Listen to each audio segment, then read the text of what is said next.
सर्व विद्यार्थ्यांना नमस्कार. आपल्या लोकसंख्या भूगोलाच्या पहिल्या युनिटमधला शेवटचा भाग जो राहिलेला आहे तो लोकसंख्या भूगोलाच्या अभ्यासाचे महत्त्व. आपण आत्तापर्यंत लोकसंख्या भूगोलाच्या व्याख्या पाहिल्या, लोकसंख्या भूगोलाचं स्वरूप पाहिलं, लोकसंख्या भूगोलाची व्याप्ती पाहिली. ही व्याप्ती पाहत असताना त्या तज्ज्ञांनी व्याप्ती मांडण्याचा प्रयत्न केला आणि त्या सगळ्या तज्ज्ञाच्या मतानुसार जी व्याप्ती मांडलेली आहे त्याचा आपण त्या ठिकाणी त्याची चर्चा केली, त्याचा अभ्यास या ठिकाणी आपल्याला करता आला. लोकसंख्या भूगोलाचा अभ्यास करत असताना लोकसंख्या भूगोलाला त्याचा विकास होत असताना अनेक शास्त्राशी त्याचा संबंध या ठिकाणी असलेला आपण पाहिला. अनेक सामाजिक शास्त्र आणि लोकसंख्या भूगोल यांचा जवळचा संबंध आहे असं या ठिकाणी आपण त्या ठिकाणी पाहण्याचा प्रयत्न केलेला आहे. वेगवेगळ्या शास्त्राचा आणि लोकसंख्या भूगोलातील अभ्यासाचा जो काही केंद्रबिंदू आहे तो मानवच असल्यामुळं त्या शास्त्राचा आणि लोकसंख्या भूगोलाचा जवळचा संबंध असल्याचं आपण पाहिलेलं आहे. लोकसंख्या भूगोलाचा अभ्यास कशासाठी करायचा, लोकसंख्या भूगोलाचं अभ्यासाचं महत्त्व काय, या संदर्भाने देखील या ठिकाणी अभ्यास करणं आवश्यक आहे. आपण पाहिलेलं आहे भूगोलाच्या दोन मुख्य शाखापैकी मानवी भूगोल ही एक दुसरी महत्त्वाची शाखा, पहिली प्राकृतिक भूगोल आणि दुसरी मानवी भूगोलाची शाखा आहे असं आपण पाहतो. प्राकृतिक भूगोलामध्ये नैसर्गिक घटकाचा अभ्यास केला जातो, तर मानवी भूगोलामध्ये मानवाने तयार केलेल्या सांस्कृतिक घटकाचा अभ्यास केला जातो. मानव हा पर्यावरणाशी जुळवून घेऊन पर्यावरणातील घटकाच्या साहाय्यानं स्वतःची अशी त्या ठिकाणी एक वेगळी सृष्टी तयार केलेली आहे मानवानं, आणि त्या सगळ्या गोष्टीचा अभ्यास मानवी भूगोलामध्ये केला जातो. 18व्या शतकापासून मानवी भूगोलाच्या उदयाबरोबरच मानवाला केंद्रस्थानी मानून त्या ठिकाणी अभ्यास करण्याची प्रवृत्ती भूगोलशास्त्रामध्ये वाढत चालली आहे. म्हणूनच मानवी भूगोलाच्या अभ्यासाला महत्त्व प्राप्त झाले आहे. 20व्या शतकात तर या मानवाच्या किंवा मानवाला केंद्रस्थानी मानून त्याच्या अभ्यासाला अतिशय महत्त्व प्राप्त झालेलं आहे. आपण पाहतो मानवी भूगोलाचीच लोकसंख्या भूगोल ही महत्त्वाची शाखा आहे. इथं सुद्धा मानवालाच केंद्रबिंदू मानून आपण लोकसंख्या भूगोलाचा अभ्यास करतो. आपण पाहतो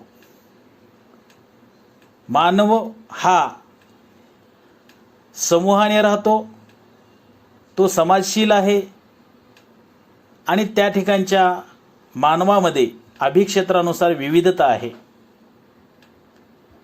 आणि त्या विविधतेचा त्या वैशिष्ट्याचा अभ्यास करणारं शास्त्र म्हणजे लोकसंख्या भूगोल आहे असंही आपण मागच्या काही तासिकेमध्ये पाहिलेलं आहे. कोणत्याही देशाचा किंवा प्रदेशाचा आर्थिक, सामाजिक, राजकीय विकास जर साधायचा असेल तर त्या ठिकाणच्या लोकसंख्येचा अभ्यास किंवा त्या लोकसंख्येला आपणाला महत्त्व दिलं पाहिजे. कारण लोकसंख्या हा एक जैविक घटक आहे आणि म्हणून लोकसंख्येला त्या ठिकाणच्या त्या देशाच्या प्रगतीमध्ये, आर्थिक विकासामध्ये एक प्रकारे महत्त्वाचं स्थान असतं. आपण असंही पाहिलेलं आहे की मानव हा सर्व सजीवामध्ये सर्वश्रेष्ठ असणारा प्राणी आहे. कारण मानवाकडे एक वेगळी गोष्ट आहे, आपण त्याला म्हणतो बुद्धिमत्ता. आणि या बुद्धिमत्तेच्या जोरावर मानवाने अनेक क्षेत्रामध्ये प्रगती केलेली आहे, एक वेगळेपण जाणून दिलेलं आहे. बुद्धिमत्तेमुळे मानव हा इतर प्राण्यापेक्षा वेगळा असलेला आपल्याला पाहायला मिळतो. मानव हा बुद्धिमान प्राणी असल्यामुळे साधन संपत्तीचा उपयोग मानवानं त्या ठिकाणी फार मोठ्या प्रमाणात केलेला आहे. म्हणून भूगोल विषयामध्ये लोकसंख्या भूगोलाची जी नवीन शाखा उदयास आली ती 1950 नंतर त्या ठिकाणी उदयास आलेली आहे, असंही आपल्याला माहीत आहे. आता या लोकसंख्या भूगोलाचा अभ्यास का करायचा, कशासाठी करायचा, त्याचं काय महत्त्व आहे, हे या ठिकाणी पाहत असताना आपल्याला थोडंसं त्याला मुद्देसूद जर आपण पाहिलं तर थोडंसं आपल्याला लक्षात यायला सोपं जाईल. पहिला मुद्दा या ठिकाणी आपल्याला असं सांगता येईल, लोकसंख्या भूगोलाचा अभ्यास केल्यामुळं अभिक्षेत्रीय विश्लेषण किंवा वितरण त्या ठिकाणी समजण्यास त्या ठिकाणी महत्त्व म्हणजे आपल्याला उपयोग होईल. लोकसंख्या भूगोलामध्ये लोकसंख्येच्या अभिक्षेत्रीय विश्लेषणाला जास्त महत्त्व असल्यामुळं अभिक्षेत्रानुसार मानवाचे अभिक्षेत्रीय वितरण व स्वरूप त्या ठिकाणी आपणाला लक्षात येईल, ते समजण्यास मदत होईल.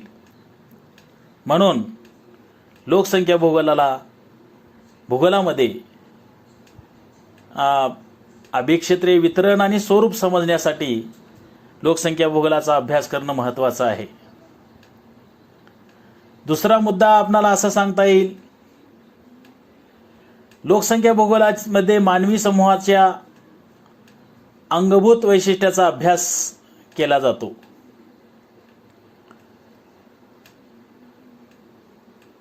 मी मगाशीच सांगितलं की बाबा जगामध्ये अनेक मानवी समूह आहेत आणि या मानवी समूहाची वैशिष्ट्ये मात्र वेगळी आहेत. हे वैशिष्ट्ये कशामुळे वेगळे आहेत तर त्या ठिकाणच्या नैसर्गिक परिस्थितीला अनुसरून, वातावरण असेल, पर्यावरण असेल, त्या ठिकाणची भूरचना असेल, यांना अनुसरून त्यांची वैशिष्ट्ये आहेत. लोकसंख्या भूगोलामध्ये मानवी समूहाच्या अंगभूत वैशिष्ट्याचा अभ्यास केला जातो.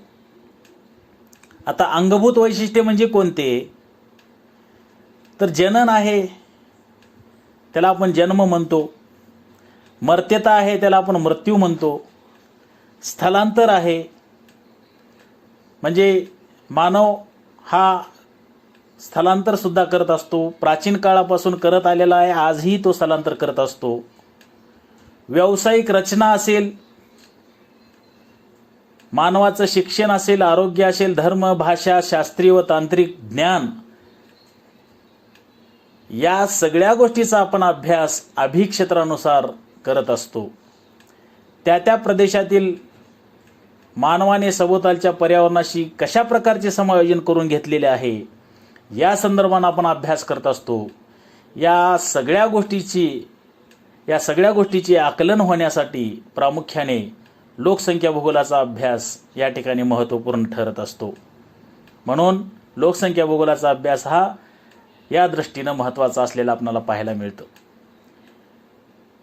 तिसरी बाब अशी आहे, आधुनिक काळामध्ये भूगोलामध्ये केवळ प्राकृतिक व सांस्कृतिक घटकाचे स्वरूप व त्याचे वितरण एवढाच हा अभ्यास मर्यादित राहिलेला नसून वितरणातील असमानतेमुळे जी प्रादेशिक भिन्नता निर्माण झालेली आहे त्या पाठीमागील कार्यकारण भावाचे योग्य आकलन होण्यासाठी लोकसंख्या भूगोलाचा अभ्यास उपयुक्त ठरत आहे. म्हणून खऱ्या अर्थानं लोकसंख्या भूगोलाचा अभ्यास या ठिकाणी करणं किती महत्त्वाचं आहे हे आपल्याला लक्षात येईल. कार्यकारण भाव शोधण्याचं काम लोकसंख्या भूगोलाच्या अभ्यासातून केलं जातं. भिन्नतेची काय कारणं आहेत, तिथलं वितरण असमान का आहे, ह्या सगळ्या गोष्टी लोकसंख्येच्या अभ्यासातून आपणाला त्याचा अभ्यास होतो. म्हणून हा एक त्या ठिकाणी महत्त्वाचा भाग लोकसंख्या भूगोलाच्या अभ्यासाचा असलेला आपल्याला पाहायला मिळतो. चौथा मुद्दा या ठिकाणी आपल्याला सांगता येईल की प्रदेशाला विशिष्टता प्राप्त करून देणाऱ्या व प्रादेशिक भिन्नता निर्माण करणाऱ्या अनेक भौगोलिक घटकापैकी मानव हा सर्वात जास्त महत्त्वाचा भौगोलिक घटक आहे. भौगोलिक घटकामध्ये अनेक घटकाचा समावेश होतो हे आपल्याला माहीतच आहे. वनस्पती असतील, प्राणी असतील, भूपृष्ठ असेल, त्या ठिकाणचं पर्यावरण असेल, सगळ्या गोष्टीच्या भौगोलिक घटकाचा त्या ठिकाणी भौगोलिक घटकामध्ये समावेश होतो. जैविक घटकामध्ये प्राणी, वनस्पती, सूक्ष्मजीव, प्राण्यामध्ये मानव यांचा समावेश होतो. आणि या जैविक घटकामधील मानवाला अतिशय महत्त्वाचं स्थान आहे. म्हणून भौगोलिक घटकाचा अभिकर्ता व सांस्कृतिक भूदृश्याचा निर्माता म्हणून मानवाला संबोधलं जातं. मानवानं काय केलेलं आहे तर सांस्कृतिक भूदृश्याची निर्मिती केलेली आहे. आता अशी ही सांस्कृतिक भूदृश्य कोणते आहेत? मानवानं शहरं निर्माण केली, रस्ते, रेल्वे मार्ग, तलाव, कृषी, आपण त्याला शेती म्हणतो, ह्या सगळ्या गोष्टीची निर्मिती मानवाच्या बुद्धीमधून तयार झालेली आहे. आणि या सगळ्या गोष्टीचा अभ्यास खऱ्या अर्थानं प्रामुख्याने लोकसंख्या भूगोलामध्ये केला जातो. अशा मानवासंबंधीच्या किंवा मानवी संबंधीची माहिती लोकसंख्या भूगोलातून प्राप्त होत असल्यामुळं लोकसंख्या भूगोलाला एक वेगळं स्थान आहे, एक महत्त्वपूर्ण स्थान प्राप्त या ठिकाणी झालेलं आपल्याला दिसून येईल. मानव हा बुद्धिवान प्राणी असल्यामुळं मानवानं नैसर्गिक पर्यावरणामध्ये बदल घडवून आणून स्वतःचं एक सांस्कृतिक पर्यावरण तयार केलेलं आहे. म्हणून या सगळ्याचा अभ्यास आपणाला लोकसंख्या भूगोलाच्या माध्यमातून त्या ठिकाणी ह्या सगळ्या गोष्टीची माहिती मिळू शकते. म्हणून लोकसंख्या भूगोलाचा अभ्यास अतिशय महत्त्वपूर्ण ठरतो. पुढचा पाचवा मुद्दा आपणाला असा सांगता येईल, लोकसंख्या भूगोल ही मानवी भूगोलाची जरी शाखा असली तरी ती मानवी भूगोलाच्या विकासाला उपयुक्त ठरणारी अशी शाखा आहे. कारण मानवी भूगोलाची आता मगाशी मी म्हटल्याप्रमाणे व्याप्ती ही फार मोठी आहे. मानवी भूगोलामध्ये लोकसंख्या या घटकाला एक वेगळं स्थान निर्माण केल्यामुळं, लोकसंख्या भूगोलाची एक शाखा निर्माण केल्यामुळं लोकसंख्येविषयक जे काही घटक आहेत त्याचा सविस्तर अभ्यास प्रामुख्याने लोकसंख्या भूगोल ही मानवी भूगोलाची जरी शाखा असली तरी मानवी भूगोलाच्या विकासाला उपयुक्त ठरणारी शाखा आहे. कारण मानवी भूगोलाचा विकास हा लोकसंख्या या घटकाला सोडून होऊ शकत नाही. आणि लोकसंख्या ह्या घटकाला वेगळं स्थान प्राप्त झाल्यामुळं त्या ठिकाणी मानवी भूगोलाच्या विकासामध्ये लोकसंख्या भूगोलाची एक प्रकारे अतिशय मदत या ठिकाणी होत असलेली आपल्याला दिसून येते. म्हणून लोकसंख्या भूगोलाचा अभ्यास हा महत्त्वपूर्ण ठरतो. लोकसंख्या भूगोलामध्ये लोकसंख्येचं पुढच्या मुद्द्याच्या अनुसाराने जर आपण विचार केला तर लोकसंख्या भूगोलामध्ये लोकसंख्येचं वितरण, लोकसंख्येची वाढ, जनन, मर्त्यता, रचना, स्थलांतर, लिंग गुणोत्तर, साक्षरता, आरोग्य इत्यादी घटकाचा अभ्यास त्या ठिकाणी केला जातो. आणि हा अभ्यास अभिक्षेत्रानुसार केला जातो. अशा या शास्त्राच्या माध्यमातून जी माहिती उपलब्ध होते त्या माहितीचा उपयोग मानवी साधनसंपत्तीच्या विकासाचे नियोजन करण्यासाठी होत असतो व लोकसंख्येचे धोरण निश्चित करण्यासाठी होत असतो. अनेक देशामध्ये लोकसंख्येचं धोरण ठरवलं जातं. मग ही माहिती मिळवायची कुठून? तर लोकसंख्या भूगोलाची त्या ठिकाणी निश्चितच मदत होत असलेली आपल्याला पाहायला मिळते.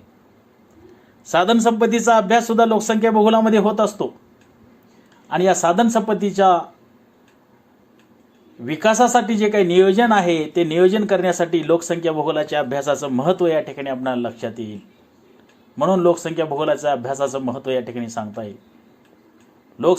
पुढचा मुद्दा आपण सांगत असताना असं लक्षात घेतला पाहिजे, लोकसंख्या भूगोलाच्या अभ्यासामुळे विविध क्षेत्रातील किंवा विविध प्रदेशातील मानवी जीवनाची माहिती प्राप्त होत असते. अभिक्षेत्रानुसार अभ्यास केला गेल्यामुळं, प्रदेशानुसार अभ्यास केला गेल्यामुळं आपणाला वेगवेगळ्या प्रदेशातील, वेगवेगळ्या अभिक्षेत्रातील, वेगवेगळ्या देशातील लोकसंख्येचा किंवा मानवी जीवनाची माहिती त्या ठिकाणी प्राप्त होत असते. त्या प्रदेशातील अनुकूल घटक, मानवाला आवश्यक असणारे अनुकूल घटक, प्रतिकूल घटक, त्यामधून निर्माण होणाऱ्या उणिवा आणि समस्या याचं आकलन प्रामुख्याने आपणाला होत असतं.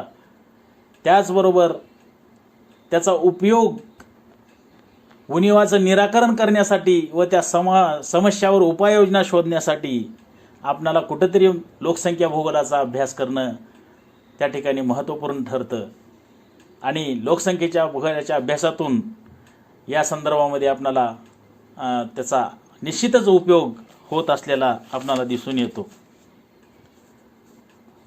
8 नंबरच्या मुद्द्यामध्ये प्रामुख्याने असं सांगितलेलं आहे, राष्ट्रीय अर्थव्यवस्थेचे नियोजन करण्यासाठी नैसर्गिक साधनसंपत्तीबरोबर मानवी साधनसंपत्तीला जास्त महत्त्व आहे.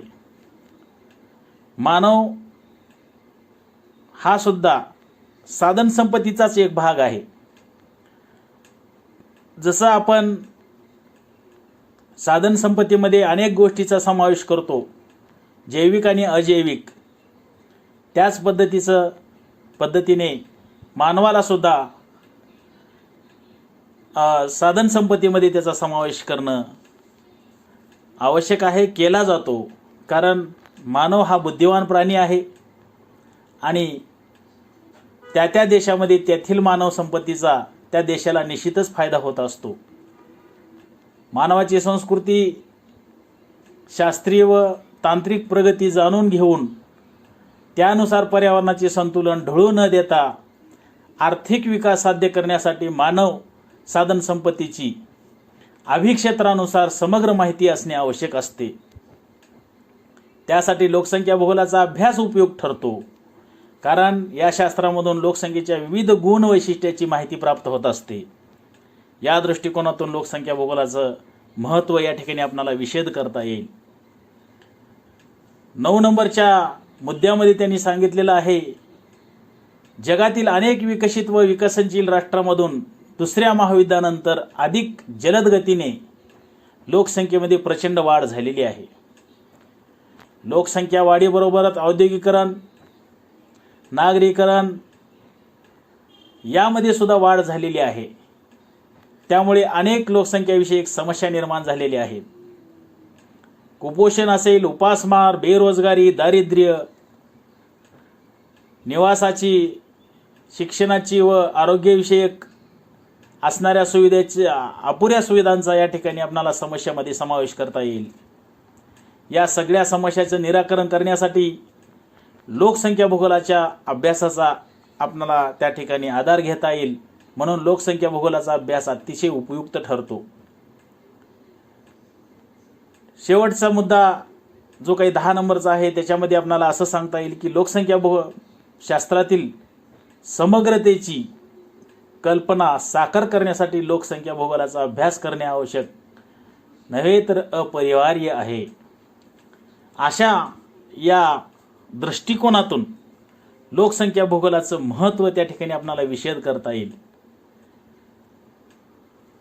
आपण आता जे काही मुद्दे चर्चिले त्यावरून आपल्याला लक्षात येईल की लोकसंख्या भूगोलाच्या अभ्यासाची किती आवश्यकता आणि किती गरज आहे.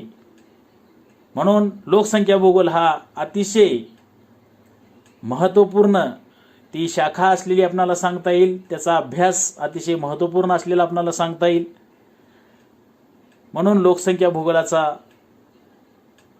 भूगोलाचं महत्त्व या ठिकाणी आपण विशद करत असताना आपण वरील मुद्द्याच्या अनुषंगाने आज या ठिकाणी चर्चा केली. यावरून आपल्या लक्षात आलं असेल की लोकसंख्या भूगोलाचं महत्त्व किती आहे हे आपल्या या ठिकाणी लक्षात आलेलं